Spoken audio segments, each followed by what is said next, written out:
برادری کے لیے ان کی خدمات ہے، لاڑکانہ شہر کے لیے ان کی خدمات ہے. ہمارے بھائی ہمارے محترم برکت علی مگسی صاحب کو گزارش ہے کہ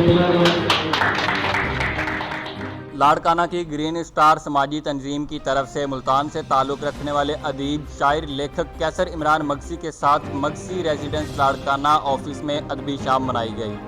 ادبی شام کے پروگرام میں لاڑکانہ گرین اسٹار کے رہنما ذوالفقار علی مگسی سمیت مگسی اتحاد لاڑکانہ کے چیئرمین ایڈوکیٹ برکت علی مگسی اور ایڈوکیٹ محمد سومر مگسی کی طرف سے شاعر کیسر عمران مگسی کو سندھ کی ثقافت، اجرک اور ادبی شیلڈ تحفہ کے طور پر دیے گئے. اس موقع پر سوشل ورکر برکت علی مگسی اور دیگر نے میڈیا سے گفتگو کرتے ہوئے کہا کہ ادیب اور شاعر ہمارے معاشرے کی خوبصورتی ہیں اور اپنے فکر کے ذریعے امن کا پیغام دینے کے ساتھ ساتھ معاشرے میں اہم کردار ادا کر رہے ہیں. ایسے ادیب، شاعر اور مفکروں کی حوصلہ افزائی کرنا ضروری ہے. مزید گفتگو کرتے ہوئے گرین اسٹار لاڑکانہ کے سرپرست ذوالفقار علی مگسی اور ایڈوکیٹ محمد سومر مگسی نے کہا کہ کیسر عمران مگسی ایک بہترین ادیب اور شاعر ہیں جو ملتان سے امن کا پیغام لے آئے ہیں. کیسر عمران جیسے لوگ ہزاروں میں کوئی ایک بنتا ہے. حکومت وقت سے گزارش ہے کہ ایسے لوگوں کی مدد کریں. Report Aman Ullah Khoso, DNN news, Larkana.